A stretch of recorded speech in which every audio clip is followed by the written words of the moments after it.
There are few who deny it. What I do, I am the best. For my talents are renowned far and wide. Well, as far as wide as YouTube gets.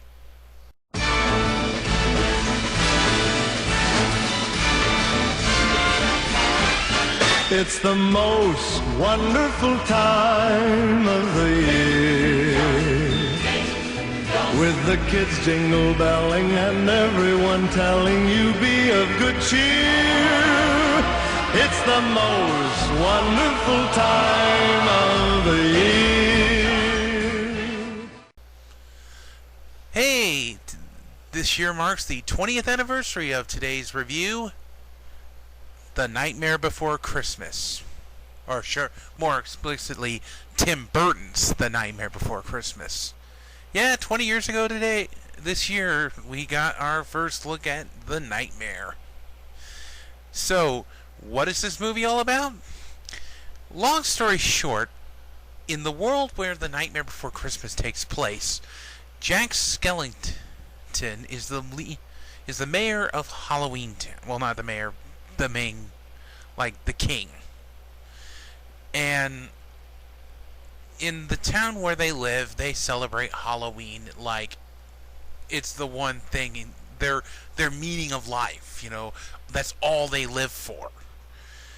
But while everyone's all, yeah, we're good with this and everything, Jack's kind of like, there's more to life than just scares and spooks and ooh.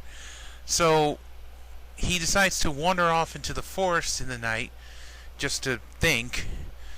And when he wakes up the next day, still walking, Jack sees a circle of trees. And each tree has a door.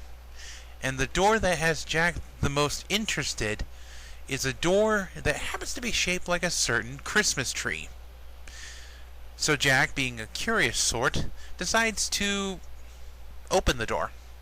He's then sucked away into a magical world called Christmas Town. Christmas Town to Jack is heaven. It's bright, it's colorful. There's no screaming, no moanings. The children are throwing snowballs instead of throwing heads, as he says in one line of this song. And so, it's, like I said, to him, it's perfect.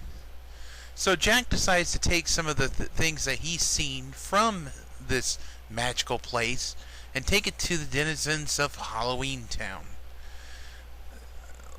Thinking, hey, maybe they'll get into this. But because everyone's kind of hardwired into thinking Halloween good and Halloween all we live for, they're like, yeah, this is cool and all, but how can we make it scary? And will Jack give in to peer pressure, or will he find the true meaning of Christmas? Now, first of all, before I get started on this review, I just want to point out one thing. Even though this movie is officially called Tim Burton's The Nightmare Before Christmas, yeah, Tim Burton isn't the director. Further to the point, it's actually directed by Henry Selick, who would later go on to do such things as James and the Giant Peach, and Coraline, and Monkey Bone. But I digress.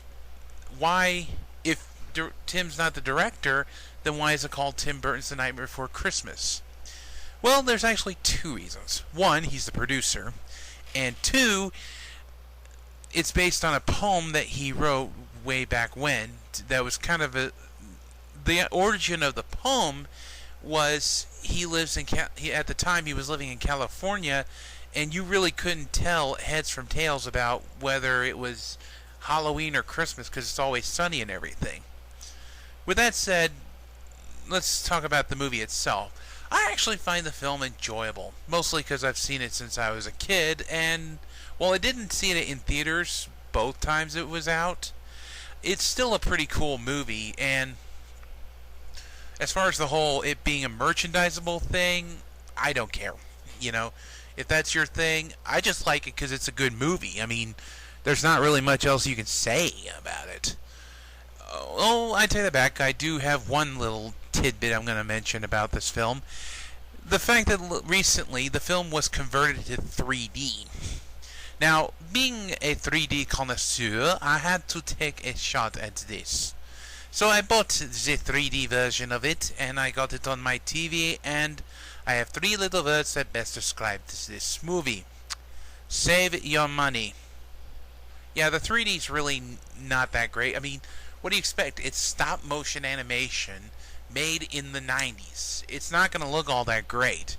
Then again, my TV's not the best thing in the world, so, you know, it could have been fantastic in theaters, but on my screen, it wasn't really all that up to snuff.